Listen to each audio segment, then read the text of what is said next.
Welcome to the August 3rd edition of the Education Imagine Academy newsletter.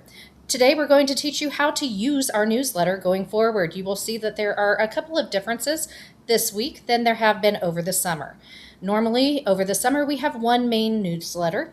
Once it turns to August and school's ready to start, we have a main newsletter that has information on this main page for all K-12 students. And then there will be links and buttons at the bottom of this page that go directly to a high school newsletter, a middle school newsletter, and an elementary school newsletter. This is one way that we try to reduce the amount of emails and text messages that you receive from the school for newsletters. We just try to incorporate all of them into one. The background on every newsletter is specific to that newsletter. So the main newsletter has our purple circuitry, and it will always have that. You will see the differences in the newsletters and their styles as we go through it. Every newsletter will have the hot off the press video at the top, and then any information that is pertinent to all kindergarten through 12th grade students will be on the main page.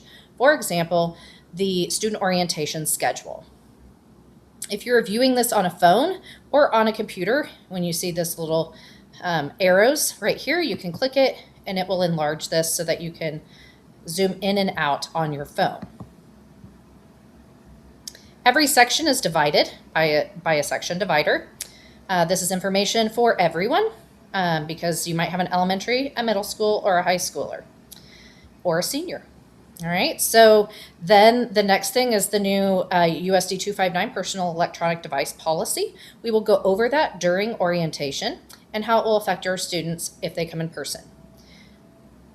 We're following it up here with an in case you missed it. So the overview from last week, which was at the top of the newsletter last week, is now at the bottom of the newsletter this week in case you were out of town, didn't get to the newsletter, and didn't get to see it. Then we come down to these buttons. These buttons will always be at the bottom of our main newsletter. So if you're a family that has an elementary schooler, you would click on this and it'll take you to the elementary school newsletter, right? And so they have this lilac background with our all of our lightning bolts, and it will always have a button back to the main page. The same thing is true for middle school. Middle school has a gray background with lightning bolts, and this has information about middle school that's only for middle schoolers. And lastly, we have high school down here, which is for high schoolers. It has a dark purple with lightning bolts. And so this has the orientation on it. It also talks about our new Intro to Law pathway. So we have law enforcement and law pathway this year. Ms. Crystal Simmons is in charge of that pathway and teaching it. She has taught it in the past in other districts. So when you come to orientation, if you're interested in Intro to Law or Law 1, taking them for dual credit, you'll be able to do that. We have our senior sunrise that's coming up on the morning of the 14th before orientation. Senior orientation will be much shorter than all of our other orientations, but we still need to get your students their computers and select their electives. If you are currently a senior and wanting to order a t-shirt, the link is in the high school newsletter. And last but not least, for this week, we have our counseling department has a newsletter. This is updated every week, and it will have different types of scholarships if you have a senior, different types of community service opportunities, job opportunities. So this is field trips with our counselors to do different things.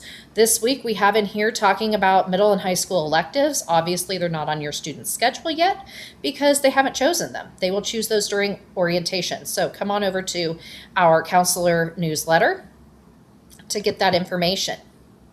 And then at the bottom of our newsletter, it always has information for you to contact us if you need help. But you can also subscribe to the newsletter. You can contact us and send us an email. And you can also press any of these social media outlets that we have and join to follow our social media. We hope that you guys now understand how our newsletter will look going forward and have a great week. We look forward to seeing you all next week.